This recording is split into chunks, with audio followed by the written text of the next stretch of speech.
This book, for us, for me and my colleagues, was mostly a reaction to the growing vulnerability among children in sub-Saharan Africa. It was also kind of a way to express our frustration with the lack of response from the primary stakeholders, including governments, families, and communities.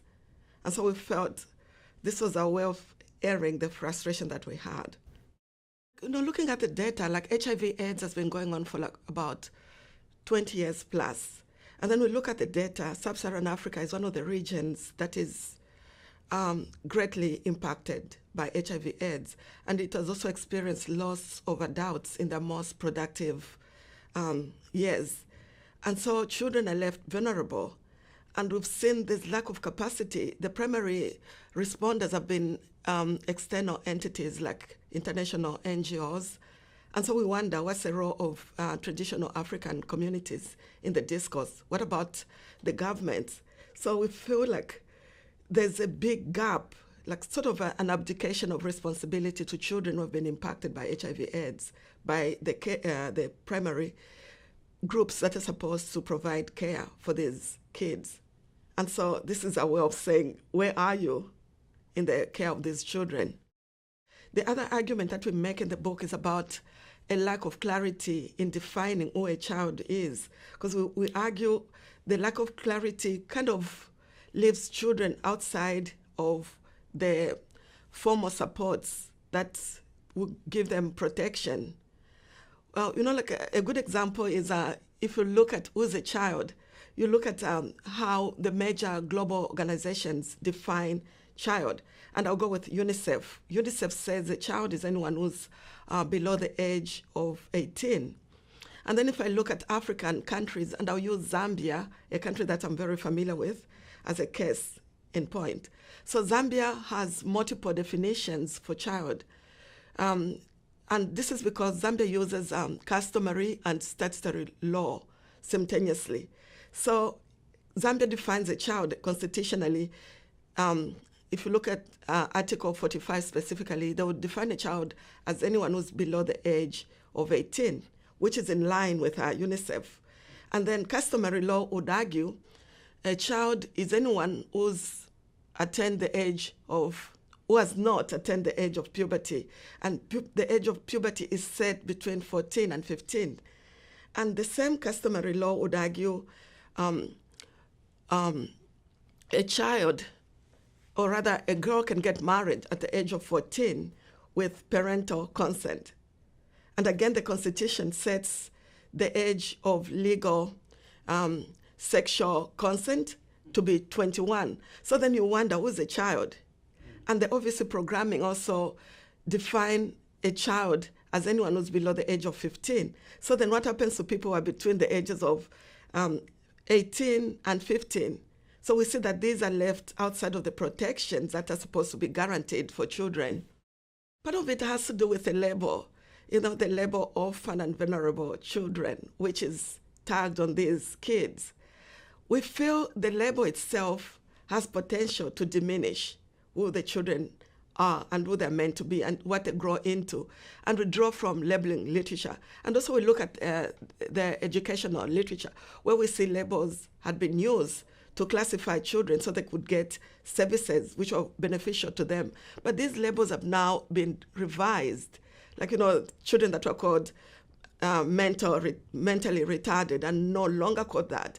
They are referred to as children with learning disabilities and similar tags which are positive sounding and positive looking. And so this consideration hasn't been given to children in sub-Saharan Africa, despite the fact that we have no clue what a label does in terms of benefits for the children. But we know labels have potential to impact outcomes negatively. And so that is problematic, maybe going forward. We don't know what the impact of the label is going to be. But my guess is that it's going to be negative. It has potential to otherize the children, to create negative stereotypes, and also to rob these children and their communities the sense of agency. Like if they're vulnerable, they can't take care of themselves, so they can hide behind the label and stretch out their hands for handouts from the external entities. The communities haven't been given as much credit as they deserve collectively, because the communities have actually been the primary providers of care and support to children who are classified as vulnerable. They provide about 90% of total care. But then again, most of the care that a community provides is sporadic. The only systemic care that is provided, which is like very systematic and intentional, comes from international actors. And we find that troubling because, at the center of the Africanness or the spirit of Ubuntu is the I am because we are, and we are because I am. And so we feel, where are these traditional systems of care faced with the magnitude of the problem that sub-Saharan Africa has? Why is it that the systems of care have withdrawn and left the care of children to external actors? And another thing that is troubling is, we've seen cases where children, we've actually touched on this in the book, children are left to raise themselves, and communities have okayed that. And even UNICEF and UNESCO have also okayed that. We have the concept of child-headed households. And this is, communities are proud in saying we have child-headed households at the corner of the street. And we wonder, what about the intergenerational transfers of social skills? Where's that going to come from for children who are left to raise themselves? Should communities, should international organizations okay the fact that children are raising themselves when in other parts of the world, children who are like about age 15, 10, 12, are not even allowed to be alone for extensive period of time, and yet these kids, it's kind of okay for them to raise themselves. That's kind of an interesting question, and it's something that we grappled with a lot in writing the book, and it's a topic that we touched on.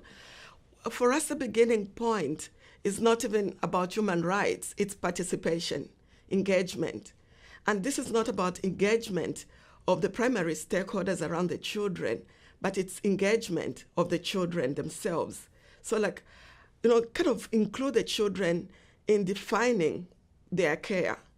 And another element to that is taking a step back to redefine vulnerability in as much as it affects children. So in the book, we've called for reimagining, can we reimagine the way we conceptualize vulnerability? Looking at vulnerability among children as a systemic, as well as a social justice issue, and the failure of the systems that are mandated to provide care for children. And we feel like reimagining that begins with developing positive labels. Like if we're going to label children, maybe we begin with labeling them or attaching positive labels on them. And these labels are going to be maybe determined by the children themselves as well as their communities, not external actors. If you look at Africa, children are treated very differently. There's a proverb in Africa, in a lot of African languages, that says children are supposed to be seen, not heard from. So they're supposed to look beautiful, lovely, and just be present, but not heard from. So participation of children really hasn't been something that has been extensive in most of sub-Saharan Africa, because it's about the culture that doesn't value participation of children. And so their voices have been almost absent from this discourse. Maybe our research was one of the few studies that asked the children questions about a wide range of topics. One of the questions that we asked them was about human rights. We asked them, do you know you have rights? And most of the children said, no, they have rights. And then we said, what rights do you have? There was a lot of confusion because they don't know the rights that they have specifically. And yet we have the Convention on the Rights of the Child, as well as the African Charter on the Rights and Welfare of the Child, which are supposed to guarantee rights, which are also supposed to speak to the primary stakeholders about their rights. And so the children don't know their rights. And then we asked the question, who's supposed to guarantee your rights? The children talked about parents. They talked about the communities. They also talked about teachers as custodians of the rights that the children have. So interestingly, they have a vague sense of rights, but they don't know the rights that they're supposed to have. I feel like the challenge with our rights is the fact that the CRC and the convention, which is actually the CRC, the Convention on the Rights of the Child, and the African Charter, guarantee rights to children everywhere, including children who are impacted by HIV/AIDS. And then some of the primary rights include the right to leisure, the right to education, the right to health living. And what we see is that these children are not guaranteed these rights, partly because they don't know them, and partly because the primary stakeholders in this discourse have not paid attention to making sure that these children realize these rights. And what is problematic about these rights is that they are important for the optimal development of the child, which is actually central in both the CRC and the Charter. And so we feel these children are short-changed in a way by the institution that are supposed to care for them, the institution that are supposed to be primary in their care, as well as provision of the rights that are guaranteed to every child. The children don't attend school regularly. We also saw they experience discrimination, and the discrimination is mostly because of the label. Even having conversation with the children, we wondered what the label does for them, and we asked the children, what do you think of the label OVC? And they told us experiences where people withdraw, even teachers treat them differently when they hear their OVC. And so we feel the label itself is problematic for the welfare of these children. And we also know incidences where the children haven't had capacity to access medical attention or medical care when they need it, partly because they are vulnerable, and most of the communities lack the resources, which is also, I think, something that speaks to the medical models in sub-Saharan Africa. Most of the models are reactionary versus preventative. So one seeks medical care or attention when they are not well versus, where you are proactive and you get attention before you are ill. My last thought on the book, or rather my last thought, is that it's been over 20 years since the first case of HIV/AIDS was reported in sub-Saharan Africa. And we see that despite the progress that has been made on the scientific front, in terms of medical advancements and reduction in mortality rates versus HIV/AIDS, vulnerability among children still continues. And this requires really, like I said earlier, reimagining how we conceive vulnerability among children, reimagining what our role is in the care of these children. And a big part might begin with reconceptualizing the way we see vulnerability among children, and also looking at steps where we can make children matter. And I feel for sub-Saharan Africa, one of the key elements that is required in making children matter is looking at children not as objects of whatever parents or communities, but as subjects of rights, people that have potential to influence outcomes in their favor, and beginning to listen to the voices of children.